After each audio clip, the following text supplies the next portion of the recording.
Speaker's Corner aboard the Villa Vie Odyssey, hosted by Kit Cassingham. Good evening, everyone. Good evening. We have yet another fascinating Speaker's Corner.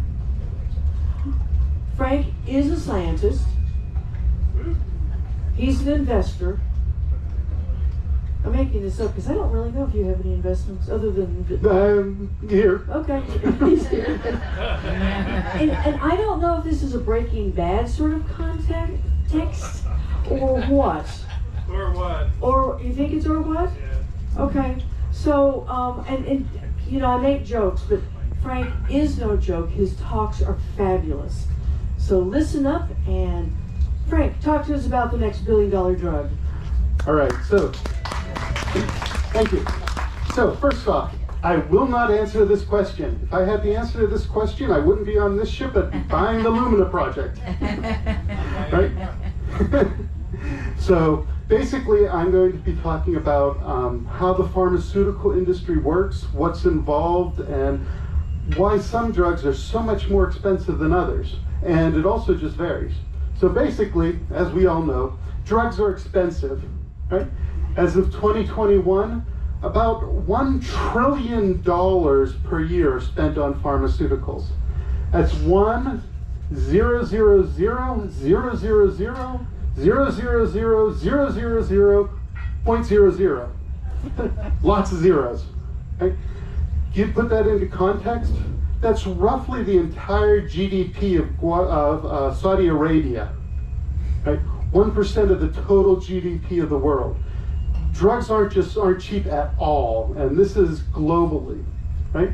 So this is, for many people, especially as we get older, this becomes more and more important and more part of our daily lives, because these drugs keep things like diabetes in check, are important for people with allergies, cancer treatments. All of these different things are going to be involved. And the thing about this, though, is that revenue, this big $1 trillion number, isn't profits. Most of the money is spent on common drugs, aspirin, things like over-the-counter medicines.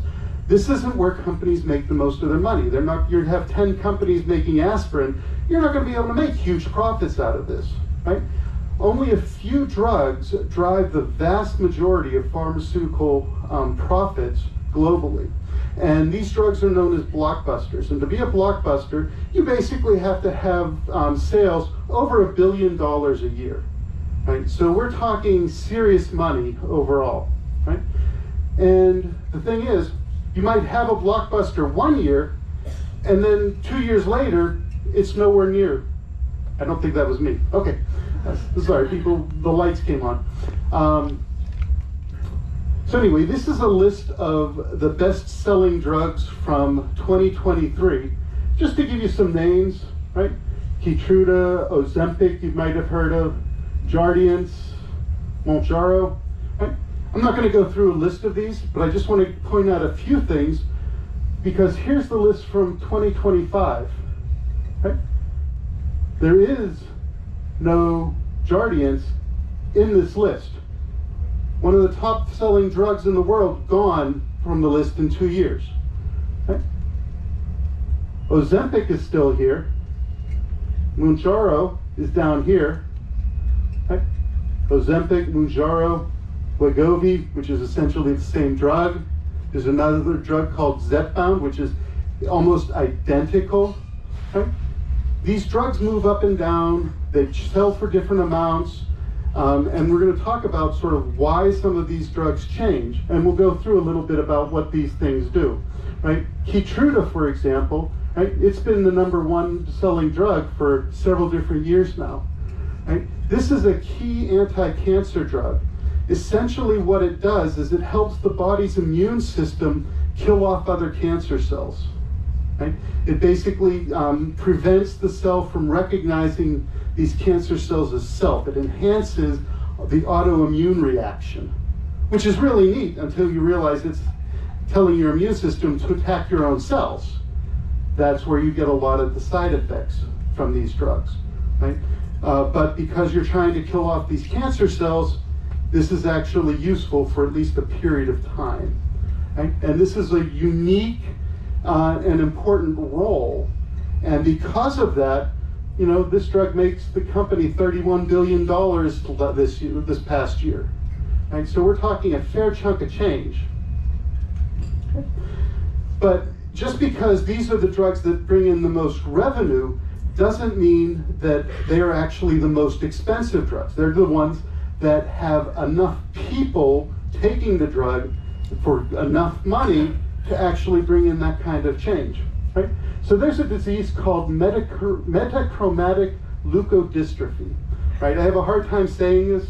It's a really nasty disease. So basically what happens is there's an accumulation of a sulfate-containing lipid in the CNS, and it basically builds up over time. There's several different forms of it, right? Some of them appear in early childhood, and those kids die usually by the age of 7 or 8.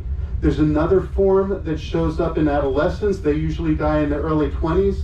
There's an adult onset form, right? But they're all caused by mutations in one particular gene, right? Now, with the advent of genetic engineering, you can actually take cells out of the person's body, put this gene back into them, grow up those cells in vitro, put them back into the human body, and it'll actually cure the disease, right? And these cells will live in the body, and it actually works. Now, it's not cheap. One dose of this drug, which is all you really need to cure a person, costs a little over $4 million. If you think your drugs are expensive, try these guys. Okay? But it's also a very rare disease. Okay? Only about 1 in 100,000 live births actually have this condition. So it's not common, yet people still came up with a treatment for it that, even though it's not really economical for the drug companies, they were encouraged to do this. And we'll talk about the sort of conditions that allow you to do that. Right? And you don't want to write these people off, because if you can cure the disease, you know, it's always a good thing. Especially if it's your child who happens to have it. Right? And there's a whole bunch of rare diseases like that that are treated because of what's known as the orphan drug program. But the ones that bring in the most revenue are basically the ones that hit key demographics, let's say. For example, cancer drugs. Anything that's going to cure cancer, people really like, people take when they need it. And cancer, especially as we get older, is a very, very common condition. Right? So human body isn't really designed to live on for 100 years. Start getting up into your 50s, 60s, 70s, cells start breaking down and cancers start forming, and we do what we can as healthcare people. Okay? So oncology is one of the biggest areas currently. These numbers are from 2021, and these are the expected number in billions of dollars in 2026, so this current year. It's almost doubling over the last 5 years. There have been a whole bunch of anti-cancer drugs that have been coming out lately, and a lot of them are based on antibodies, the immune system. They have antibodies against particular targets on these cancer cells that the drug binds to. The immune system says, oh, I see you now, I can kill you, and it starts working on them. But another one, I use anti-diabetic drugs. Right? Jardiance comes under that heading. Wegovy, these are probably names you've heard of, right? Ozempic. These are things that many of you might be taking. Okay? But they're very effective at helping people control a disease that isn't immediately fatal, but has long-term bad consequences. And there's various other ones. Vaccines, for example. 2021, vaccine. Anyone think of a disease that might have been around then? Yeah, this was one of the big triumphs, really, of pharmaceuticals, where they got this drug out in less than a year. Right? And that's a major accomplishment. Now we'll talk about sort of what allowed them to do that.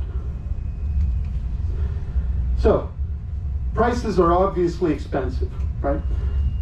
The thing is, these drug prices vary dramatically around the world, as many of us have seen, right? You go to a pharmacy in Mexico, sometimes your drug costs 1/10 of what you'd pay in the United States. Other times it's twice as much or at least the same amount. Right? Just as an example, Catherine is allergic to peanuts, so she has an EpiPen with her, right? EpiPens are very common treatment for allergic reactions. In the United States, an EpiPen costs a little over $300. In Australia or the UK, it's around $63. Same drug, same delivery mechanism, almost identical, 5-fold price difference. Okay? This doesn't make sense for a lot of reasons, and yet for other reasons, it becomes clear that you are going to have these kinds of price differences. Right? For example, the regulatory framework in different countries is important. Right? If you have a national healthcare system, if that healthcare system says, we're not going to use your drug, we're going to use this other drug, well, guess what? You might be out $300 or $400 million in sales. So when you're driving the sales for millions and millions of people, you can actually get a better price than if you're doing it for just a smaller section of people, right? Other times, you might need approval to sell a drug as a drug, for example. We can buy vitamins over the counter. Why can't we buy Jardiance over the counter, right? Or Xanax or some of these other things. Okay. Another reason, price caps. A lot of or especially more price-conscious health authorities are going to do a cost-benefit analysis. If you have a drug that works 10% better than another one, well, sure, every individual patient might like that one, but if it costs 20 times as much, do you really have that kind of money available to you? Does everybody have that kind of money available to them? Right? And so the question is, what can the drug companies charge for a particular drug when, if you have alternatives around? The more unique your drug is, the more you can charge for it. And that's why this Keytruda is so efficient. That's why the Ozempic is so common and so expensive. Okay. Now, a lot of countries, particularly let's pick on Africa now, right? They don't have that much money for healthcare. And yet, for something like AIDS, they had it much, much worse than anywhere in the United States. Nothing close to what we had. I mean, conditions were so bad, and it was so common. It was not restricted to any small population. This was generally 20, 30, 40% of the population being infected with the AIDS virus. Right? So anti-AIDS drugs are actually a big deal. If you're a company, let's say in Nigeria, it becomes very attractive to say, oh, I can manufacture this small molecule much cheaper than these drug companies. And so essentially to prevent piracy, the drug companies would make a deal. We'll supply the drugs at a lower price, and you don't make your own and ruin our market. Right? And so this is essentially the trade-off, and that's the kind of deal that makes some drugs cheaper in certain locations than others. Another one, obviously, is patent protection. Now, this is a sort of a mixed-edged sword because, if you come up with a new treatment for a disease, you deserve to be rewarded for that, right? These drug companies put in an awful lot of money carrying out the research, doing all the trials, making sure this thing is safe for people. You want them to get reimbursed. Do you really want to make them the wealthiest people on earth? Let's ask that another question, right? These are the kind of things that go into making the drugs more expensive, right? One of the reasons a lot of these drugs will drop out of the top 10 drugs, say, for example, is that they fall out of patent protection. Jardiance fell out of protection. Ellipsis is another one that was number 2 and then dropped to like number 8 and is headed down out of the list. It's a very efficient anticoagulant, but it's lost patent protection. Sales, their prices are having to be cut because generic drugs are becoming more available. Another reason that a number of these drugs get replaced is what are known as biosimilars. Okay, so for a long time, most of the drugs were what are known as small molecules. right? Something that you can draw the chemical formula for. It might be a long, complicated name with lots of weird bonds and molecules or functional groups that you've never heard of, but they're relatively simple to build. Okay? More recent drugs are based on amino acids, particularly, where you're going to have antibodies that are basically protein chains. You can make protein chains pretty easily. Insulin can be produced in E. coli at grams per liter. Right? It's very easy to produce. It's a very effective drug, and yet they can still sell forms of this for a fair amount of money. Okay? But notice how I said forms of the drug. Okay? If you change just a few amino acids, you might change the properties. You might have a type of insulin that will last for 24 hours in the human body instead of 2 hours. Okay? Much more useful for sort of daily injection kinds of things, right? When I was in the hospital with appendicitis, they were giving me these insulin injections for diabetes. They would have to do it more than once a day because the insulin didn't last that long. Okay? But if you have type 1 diabetes, that gets old really quick, right? And so if you just change the protein a very little bit, it's a different protein now. It's no longer protected by the same patent, but yet it's going to have essentially the same function. One of those drugs is this GLP analog, right? You've probably heard of these before. This is a group of 4 different drugs: Wegovy, Ozempic, Zepbound, and Mounjaro, right? These 4 different drugs from 2 different companies. 2 of them, Wegovy and Ozempic, are exactly the same drug that they market differently because one is used as an anti-diabetes, the other used as a weight loss drug. Okay? And this is the first really good weight loss drug that people came up with. This was released in 2021, and it's already making up 3 of the top 6 drugs in the world, right? This is the kind of thing that people really, really wanted. People are really, really using because it fills a niche that other drugs just couldn't carry out. Now, there are some questions about how long-term, especially the weight loss aspect of this drug is.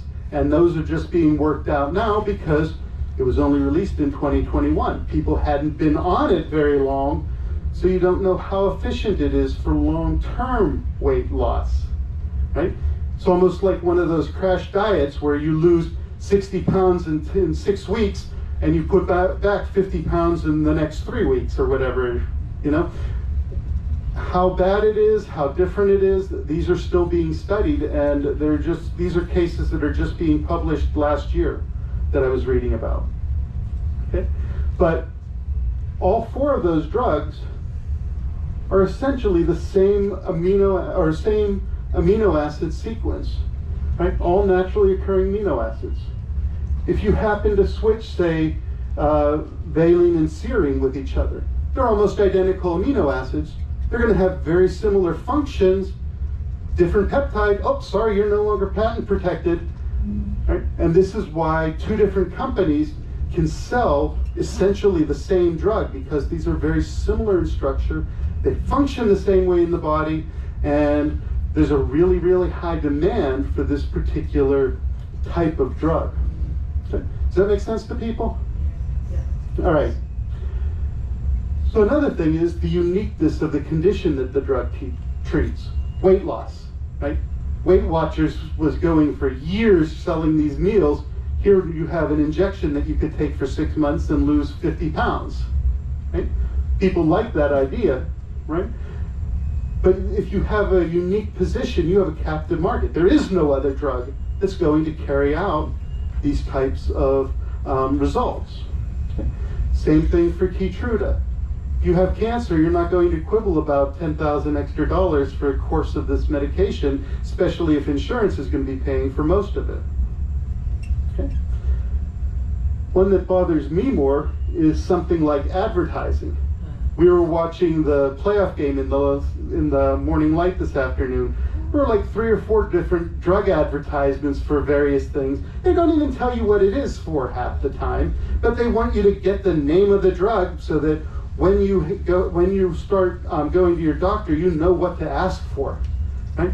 Sometimes it's not about what's the most effective drug for you, it's what people have heard of, right? And that's what they're going to go for, and that's what they're going to suggest, because that's what they know. That's the name they can bring up. Like I said, that particular one bothers me the most, because you prefer to have doctors making these types of unbiased decisions. Of course, doctors are the ones being invited to these conferences in Tahiti or the Caribbean, where these drug companies tell them about the drugs so that they know which ones to prescribe, right? And so this whole idea of advertising for gaining popularity, mind share, however you want to think about it, like I said, that one I find a bit offensive. Okay, insurance. Okay. Would you pay $500 a month for this particular drug? Or will you pay $35 a month and let the insurance company pay the extra $75 because they get it cheaper than you ever could? Right? These are the kind of questions that, at least in America, really make a difference. Less so in places like UK or Australia, where you have more national healthcare systems. Finally, there is a manufacturing component to all of this, right? Making drugs out of substandard materials generally isn't a good idea, right?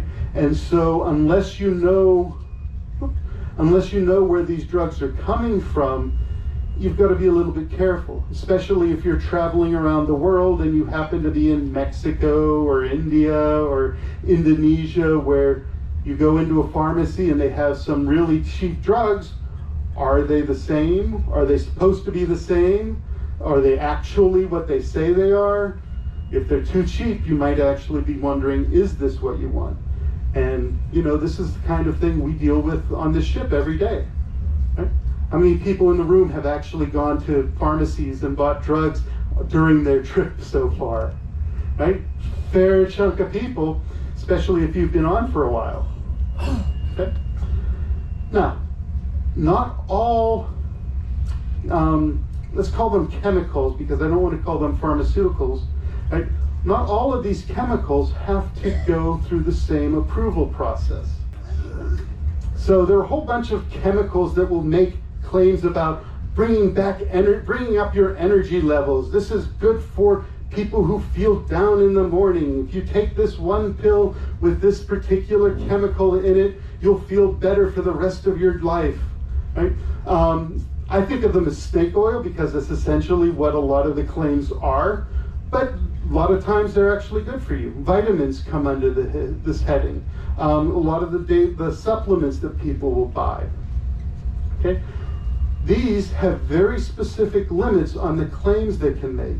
They never claim that they're going to actually cure a particular cancer. They're going to bring up your energy levels, make you healthier, but they never say how, or they never say what. And because they're not regulated, sometimes this literally it is snake oil. They'll say they contain this particular chemical, but they may be 1 part in a million. And yeah, it's there if you look hard enough for it, but it's not actually going to have much effect, even if the natural chemical really does have the effect. Okay? And for a lot of companies, you know, let's pick on some of the smaller countries around here. Vanuatu, Indonesia, they're not going to have the facilities to test all these drugs. Right? They're not going to go through these kinds of approval process. They're going to rely on other countries where the approvals are much stricter. US and Europe being the 2 major ones. Okay. For countries that don't have an approval process, you can get treatments that aren't available in the United States. Right? I'm going to pick on one that people were talking about on the ship a lot when we were in Mexico with stem cell transplants. Right? This is a way, stem cells are a real deal, right? But why aren't they available in the United States if it's so good for knee joints or other joints or whatever else is ailing you? There's some real limitations on the science about how these things work. Okay? And so, especially in the US and Europe, drug testing has a whole bunch of different phases that it has to go through. Right? And these limitations were put in place because of issues they've had in the past. And the protections are designed because different times things happen that really aren't good. Okay? So one of the things, if you've ever dealt with, if you've ever dealt in a university or have taken psychology courses where you have to do any experiments with human subjects, you have to fill out the set of forms that go through what you're going to be doing and how it works, and you have to tell the people involved and they have to sign off. Right? This is known as informed consent. Okay?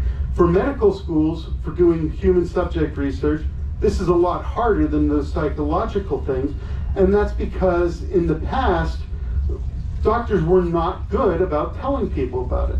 One of the most infamous of these studies was known as the Tuskegee syphilis study. Right? This was started in about early 1930s, 1932, and basically what they did is they went to area around Tuskegee in Alabama, I believe, and they injected 400 or 500 people with syphilis, and then studied them, and this was without telling them what they were doing. They injected them with syphilis and then studied how their bodies responded. Right? And this study went on from 1932 until 1972 without actually treating them. Well, you know, the first antibiotics to treat syphilis came out in the 40s and 50s. Right? So this is during the study, they had treatments for the disease that they didn't want to give the patients because they wanted to see what the long-term effects of syphilis were. Right?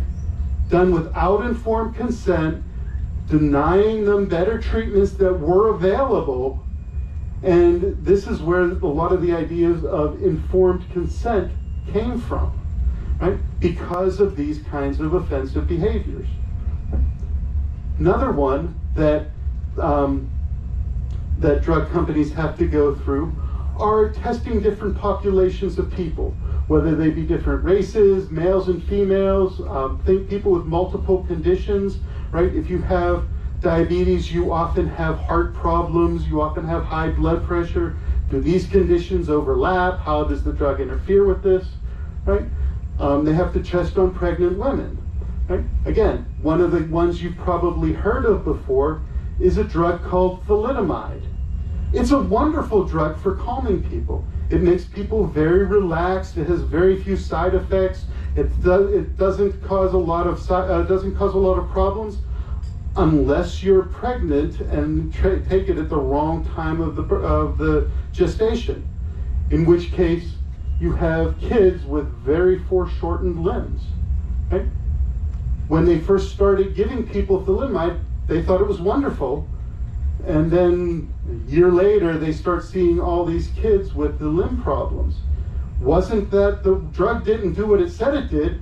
They didn't test it on pregnant women, and because it had these teratogenic effects, you know, was something like 50 or 60,000 kids were born with these birth defects caused specifically from the drug, even though they did the testing to see if it would be effective or not. Right? So a lot of these rules and regulations that people came up with were developed specifically because of events in the past. And this is what they were trying to prevent with some of these drug testing protocols. Okay? And so there are 4 major phases that the FDA requires that drugs go through. The first 2 are the early phases of drug development, right? There are hundreds of drugs that are in the early phases. These are the relatively inexpensive phases. These are the relatively common phases. And maybe 10% of the drugs that get through phase 2 actually go on to phase 3. And that's probably an overestimate, right? If a company is pushing these promising phase 1 and phase 2 clinical trials, hold on to your money because they haven't gone through the hard part yet. Okay? So phase 1 is basically safety. How much drug can we give these people? Right? Does the drug cause problems? How is it processed by the human body? How long does it take to process? Right? Typically, these studies employ less than 100 people, usually healthy people, and the idea is, what does this drug do? Does not whether it cures the disease or not, whether it actually harms people in general, right? All right. So if it doesn't start killing people, they don't start developing liver disease. On to phase 2. Now you need preliminary evidence. Does this drug actually work in people? Right? They're going to have some evidence. They're going to have cell line evidence. They're going to have animal testing evidence. They're going to have certain information that this drug is actually going to work, but humans aren't the same as mice. And every now and then you find drugs that work very differently in humans than they do in mice, and those are the ones you really feel sorry for the people in the human trials and the doctors involved, because they were doing the best they could. Okay? Does it have side effects? Is it better than a placebo? Right? If you give someone something for pain, and maybe just giving them a pill make them feel better enough that they don't need it. Okay? Usually this is up to a few hundred people only, small scale. Right? They're not going to catch a lot of things, but they'll at least have preliminary evidence that yes, this drug is effective. Yes, it actually does what we say it does, right? Now is it actually consistent? And this is where you start getting into the bigger phases. Phase 3 is where the prices and the size numbers really start taking off. So on a phase 3 trial, you're typically going to have several thousand people involved. And this is where they're going to be looking at, does this work the same on everyone? Are there age or sex-related things? Or does it going to affect pregnant women differently? Does it react badly with other treatments? This is where you start catching a lot of the rarer side effects. Okay? And this is where they start getting much more stringent about reporting on all of the different side effects. Anybody who develops a headache while taking these drugs during these trials, they're supposed to report that they got a headache. It's not that the drug caused the headache, it's that they had a headache while taking the drug, so it might be listed as a side effect. Okay? So when you're doing these studies, it's very tempting to say, oh, you know, this person's in this group, we want this drug to succeed, and just psychologically, it's very easy if you know what the experimental group is versus the control group, to fudge the data a little bit. Right? And this is something that's just psychologically people are known to do. You know, even if you have good intentions, the way you interpret the data changes with what you're expecting. Okay? And so this is where people came up with the idea of doing double-blind studies, where when the doctor gives you a treatment, he doesn't know which group you're in, whether you're in the experimental group or the control group, right? The person doing the analysis, excuse me, the person analyzing the data doesn't know whether this person's in the experimental group or the control group. The idea is everybody involved in doing the analysis, everyone involved in the preparation, none of them know which is the right answer, whether this is the experimental or the control group, and that makes it a lot harder to fudge the data.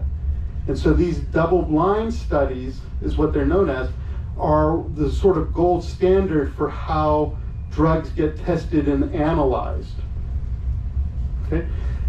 Now, unfortunately, because these conditions are more stringent, this phase 3 studies are where the drugs often fail.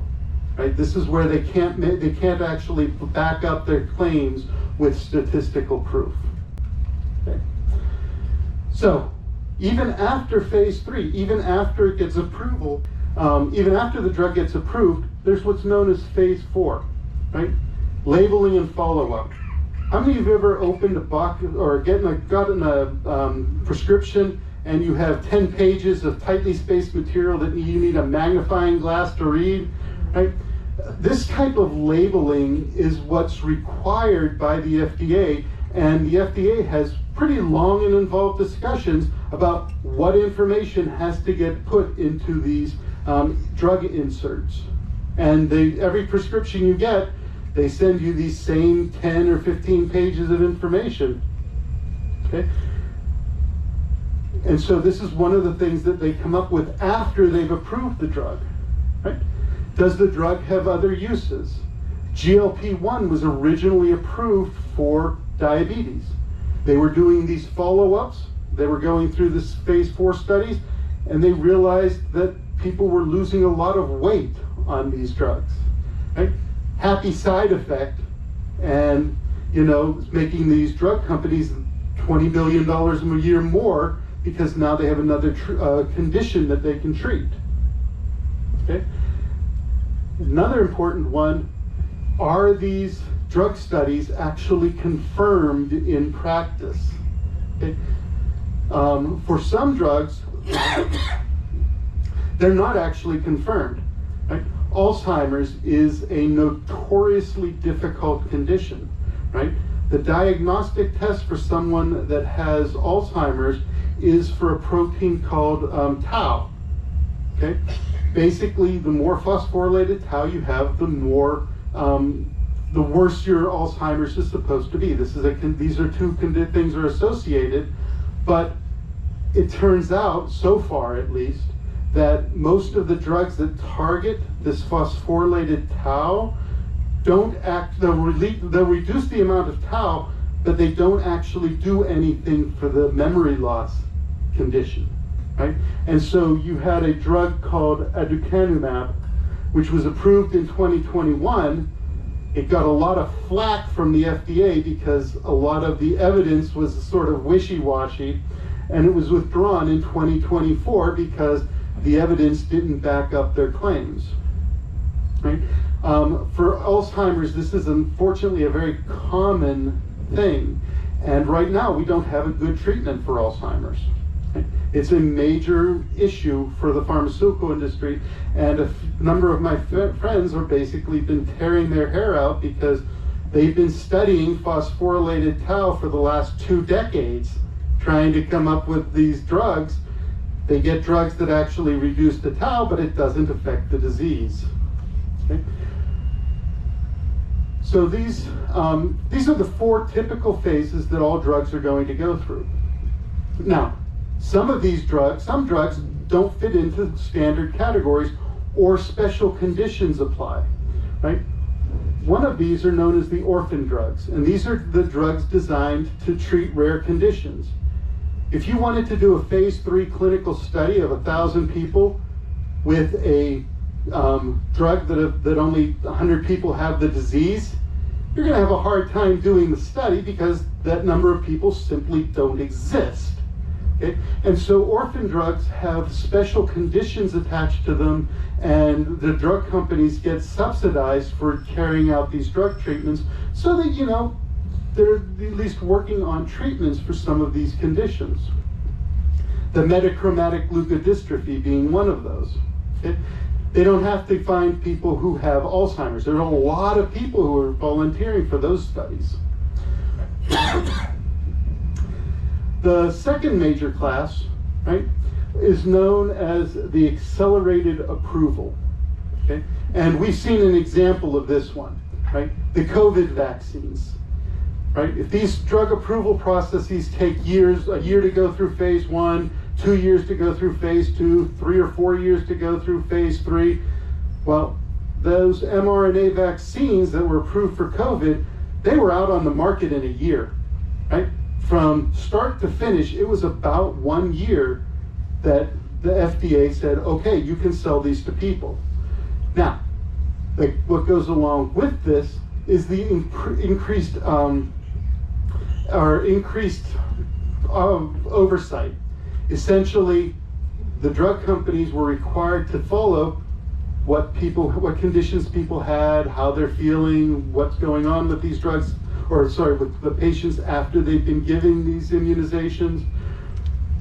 Because even though the drug trials were extremely positive, right, They didn't have enough data. They knew they were cutting corners on some of these analyses because they were in a hurry, and for good reason. People were dying left and right. And once these vaccines started being used globally, death rates plummeted. Right? And that was the endpoint that people were looking at. Okay? And so these accelerated approvals are only given in cases where there's an immediate need for a large number of people. Right? Some of these Alzheimer's drugs have been put on accelerated approval because right now we still don't have a good treatment for Alzheimer's. Okay. So when you're going through these drug treatments, not all drugs make it, even through phase 3. Okay. There was a drug called BHV 7000. Okay. This was a drug being developed for a treatment for bipolar mania.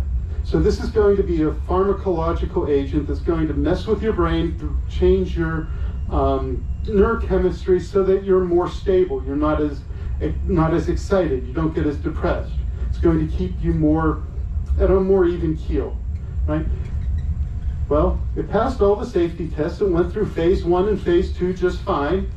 They started their phase 3 trials, and it basically didn't do enough for bipolar disease to create enough of a difference, enough of a statistical difference for the companies to say, yes, this is absolutely working, right? But the companies already invested millions and millions of dollars in developing this drug, and so they don't want to give up. They're going to start trying to treat another related condition. So they started a phase 2 trial for depression, right? Which also failed. Couldn't even pass through phase 2. And so they basically discontinued development of this drug. The FDA is usually pretty good about requiring solid scientific evidence to let these drugs through. In 2025, 55 drugs were approved by the FDA, 20 drugs were rejected. So you're talking about 3 to 1. So 75% chance that your drug is going to get approved by the FDA, assuming the drug companies go through with it. Some of these are coming out and being changed in, right? These drugs go back and, sometimes it takes a few years, and these drugs are going on for an ongoing process, right? There's a number of drugs that are going to be coming out soon or just recently been approved, which are going to make a bigger splash than others, just based on the number of people and the cost involved. One of these drugs is a pill form of Wegovy. So this is currently the second highest selling drug behind Keytruda in terms of profits. So this is a big deal. And it's basically an injectable drug. Once a week, you have to give yourself an injection of this drug, and then next week you have to give yourself another injection, etc., etc., etc. Right? Most people don't like giving themselves injections, right? And so pills are a lot more common, a lot more preferable means of dosing people. Okay? Well, supposedly this Wegovy pill is cheaper and easier to produce than these injections, which have to be stored at a certain temperature and kept in the refrigerator or kept in the freezer, wherever they happen to be. Okay. In New Zealand, a 4-pack of these injections costs $459. I saw the $459 and I didn't realize I was searching in New Zealand because I was doing it on the web here. Right? If you do the same search and specify US price, it's $1,349 for 1 month's supply here. Okay? I couldn't find out whether this was for insured or uninsured people. Right? So if someone knows, I'd appreciate the answer. Yeah. That's uninsured? Very good. Like I said, couldn't find the answer to that. Supposedly, the price of the pills is going to be on the order of a couple $100. $200 for the lower dose, $300 for the dose for a month's supply of pills that you take once a day. Theoretically, it's going to be cheaper. We'll find out. Frank, is that New Zealand price, New Zealand dollars? I believe so. So then Yeah, it's much cheaper. That was sort of the point. These drug prices vary globally, and we see it. We've been these places. Yeah. Well, right now they're coming out with all of the compounded versions of Zepbound and Wegovy, and they're on this same $199, $299 price for even injections for US dollars. And that's under the insured pricing, the $200 or $300. The compounded version, not the Eli Lilly or the other one. So these are the ones that you can buy from like MedV or other compounding pharmacies that are selling. Okay, so basically what she was saying was there are certain companies called compounding pharmacies which will basically take the raw materials, put them together in an approved fashion, and then sell you the ready-to-use material, the ready-to-use drug. Yes. Okay, and she's saying that they're in the same price range, and that's for insured people. That's just, you just pay, you just pay for it. Okay. Insurance doesn't come into effect there. Okay, so she's saying the insurance doesn't come into effect there. I was looking these things up. I'm not on these particular drugs, and so, well, I could be, but I'm not. Right? But these are still very pricey medicines. If you're paying $200 or $300 a month for this, you're talking $2,500, $3,500 a year just for this one drug. Another one that's important to me anyway is a particular film called Anafilm, where basically they can give you epinephrine as a sublingual, basically a fiber. It's a dissolvable film or dissolvable paper almost that you can put under your tongue and give yourself a dose of epinephrine. EpiPens, if you've ever had to use one, they make your heart beat like crazy because they have a relatively high dose of epinephrine. Okay, well, with these films, you can have a smaller dose and give them 2 or 3 films if you need to, so you might have better dosing on this one. This is the first oral alternative to an EpiPen, the injectable form of epinephrine, and so it might be much easier to treat allergic reactions. Okay. Another important one, not necessarily a treatment, but a diagnostic tool. So whenever you have cancers that metastasize, these are the dangerous ones. You want to know if it's metastasizing, or if during surgery, when they're going to cut out a particular tumor, did they get it all? Is there any of this tumor circulating around the body? This is one of the common dangers. And so what they've been developing are ways of finding what are known as these circulating tumor cells. In other words, they'll take a sample of your blood and look for these circulating cells. Is it metastasizing? Is it moving around in the body? And so this is a particular treatment that they're developing, or a particular diagnostic tool to identify whether you have to go under a more extensive chemotherapy treatment or not. Right? Makes a huge difference if you happen to have cancer. How they treat it depends upon how aggressive and whether it's moving around in the body. Okay? Yeah, this can be a really useful thing. Right? Another one, mRNA therapies. The first one was the COVID vaccine in 2021. Right? Or it came out in 2021. It got the Nobel Prize in 2023. Right? They're not going to stop at just this one particular drug. There are over 100 ongoing mRNA drug trials that aren't under this accelerated approval, but they're going for a whole bunch of different things. And they all work the same way. Essentially, they're going to take a piece of messenger RNA that's been particularly modified so it'll last longer in the body. They force it into some cells, and then that mRNA gets translated into a protein, right? And that protein is what your body recognizes. This is how your immune system recognizes the foreign substance. That's how you develop the antibodies against the COVID capsid protein, right? Well, there's no reason you have to be limited to just COVID, right? You can also cheat and make the cells produce a target protein that's associated with a particular cancer. If you get more of this protein being expressed and expressed in a way that makes it more accessible to the immune system, this might be used as a vaccine to help fight off a particular type of cancer. Okay? Can also be used to treat protein deficiencies. Your body isn't making a particular protein.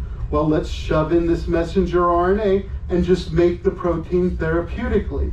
These are some of the ways it's being used. Okay? Now, there's a whole new class of treatments that are known as PROTAC. And essentially, it's the opposite of messenger RNAs. One that's designed to make a protein. This PROTAC treatment is designed to break proteins down. In your body, basically, every cell in your body has a system of proteins that use a molecule called ubiquitin, which is ubiquity expressed in eukaryotes, right? And it labels proteins for destruction. Well, with genetic engineering, you can make a protein that has two functions. One, to bind to a particular molecule, right? The ones that they're using right now, or the one that they're using now, is the estrogen receptor in breast cancers. Right? It binds to the or the estrogen receptor, and then it has this. It's called a ubiquitin ligase or E3 ligase function that will attach ubiquitin onto the estrogen receptor and basically break it down in the cancer cells. If you get rid of the estrogen receptor from a lot of cancer cells, they don't grow as well. Okay? And so this particular drug is targeting the estrogen receptor. And there are at least 5 other studies that are going to go for 5 different cancers that they're looking at whether these treatments are going to actually work. Right? So basically, there's a whole bunch of research going on into medicine because, quite honestly, you can make billions of dollars if you do it right. But it's not an area where you can follow Elon Musk's advice and say, go fast and break things, because you really don't want to break those human bodies. They're a little bit fragile, right? So you've got to be a lot more careful about how this goes. Okay? And, you know, if you can make these things more affordable and easier to produce, more people are going to be using them and people are going to be happier. So, like I said, these are a lot of breakthroughs that people are working on now. But, you know, there's an awful lot of other potential breakthroughs that we haven't seen quite yet. But you never know. Anyway, thank you all for your attention. I'll be happy to take questions. Josh and I will cover opposite sides of the room. Please wait for the microphone. Behind you. Where do you see AI coming into the development of new drugs? AI in developing new drugs. Well, we're not going to use it for testing, first of all, that's for certain, right? It's being used and has been used for a long time. For one of the best uses of AI that I know of was for predicting protein structures. It got the Nobel Prize in, I think, 2021. And it basically takes a curated data set of high reliability that was then used to generate the learning model, and it actually was able to predict structure of proteins very efficiently.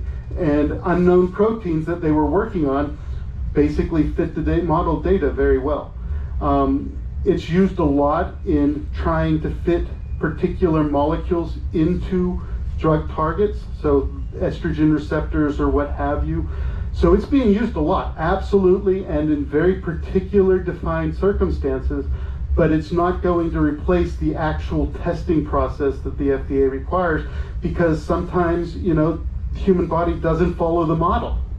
And it's really a sad situation, but it's all too common. Testing.